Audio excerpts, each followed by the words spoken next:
Bonjour à toutes et tous, j'espère que vous allez bien.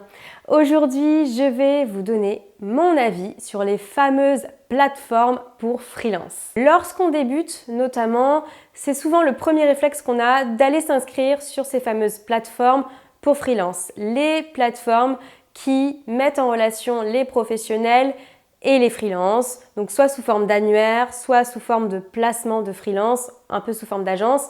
Dans tous les cas, j'englobe un petit peu tout ça quand je parle de plateforme pour freelance. Alors déjà, pour planter le décor et pour que vous ayez très vite mon avis sur le sujet, j'ai envie de vous poser une question.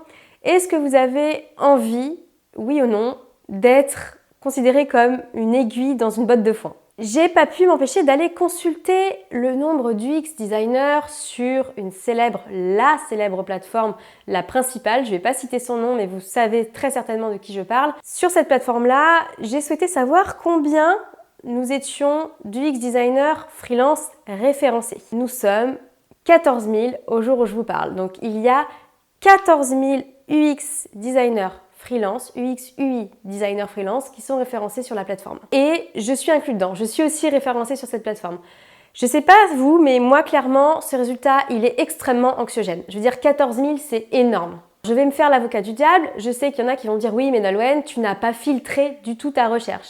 C'est facile, si tu englobes tout le monde, oui, ça fait 14 000. Mais qu'est-ce qu'il en est si tu filtres un petit peu ? Quand je filtre avec un TJM maximal, donc vraiment le TJM le plus élevé qui est proposé sur la plateforme, c'est un tarif autour de 800 €.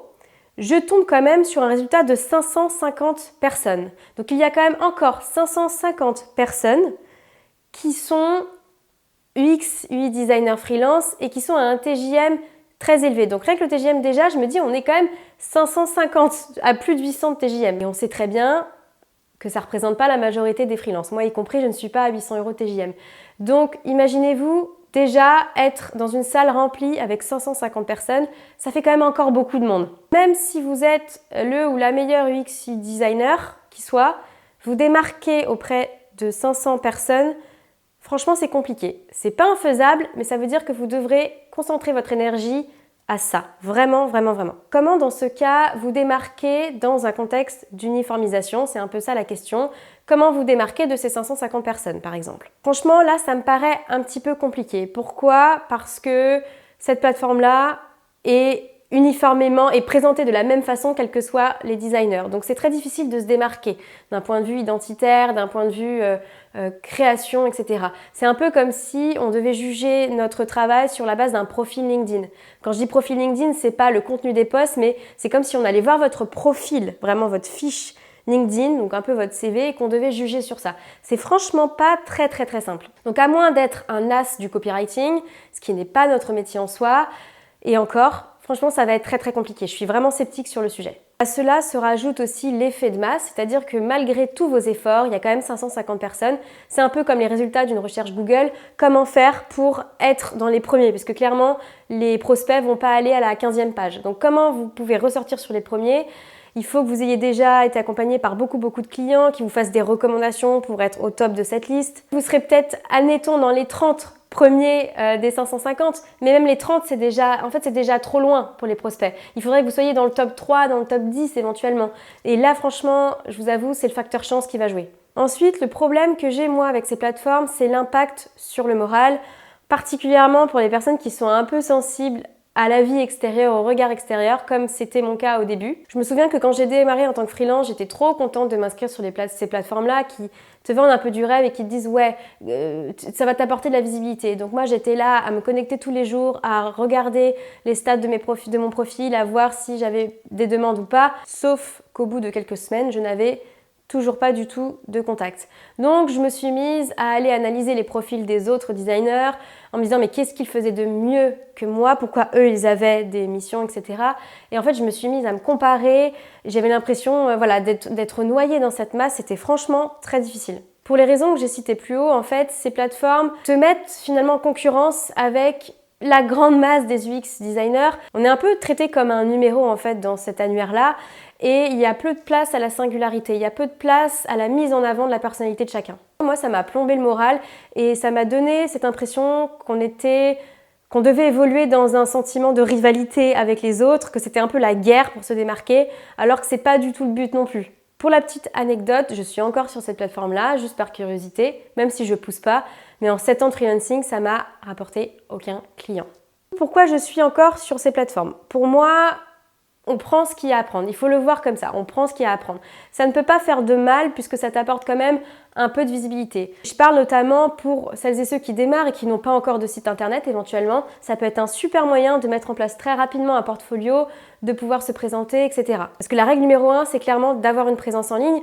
Donc, je pense que pour ça, ça répond à ce besoin-là. Ces plateformes-là ont au moins le mérite d'être assez bons en référencement, ce qui fait que quand on tape votre nom et prénom, vous allez très vite apparaître en premier résultat de recherche Google. Donc déjà, c'est déjà pas mal parce que je me dis qu'il y a quelque chose de pire que les plateformes freelance, c'est de ne pas du tout être présent en ligne, de ne pas être présent sur un réseau social ou au moins sur ces plateformes-là. Donc vraiment, n'hésitez pas si vous avez la flemme ou si vous n'avez pas le courage pour le moment de vraiment aller sur LinkedIn, Behance, Dribbble, etc. Allez-y, faites ce petit portfolio sur ces plateformes-là et au moins ça vous apportera déjà un peu de visibilité. Donc, la question c'est comment trouver les clients si ce n'est pas sur ces plateformes, où les trouver? C'est la question à 1 million. S'il y avait une seule façon de trouver des clients, ça se saurait. Et là, je vous invite à visionner ou revisionner ma vidéo intitulée « Tes études du UX UI Design ne te serviront pas à être un ou une bonne freelance », je dévoile déjà quelques éléments de réponse pour trouver les clients. C'est aussi pour ça que je m'insurge un peu contre ces plateformes-là qui te donnent l'impression que ce sera facile de trouver des clients. La réalité du terrain, c'est tout autre. C'est pas si simple que ça de trouver des clients, de trouver les bons clients, etc. Donc, il faut arrêter un peu de se voiler la face et je n'aime pas trop la façon de communiquer de ces plateformes-là.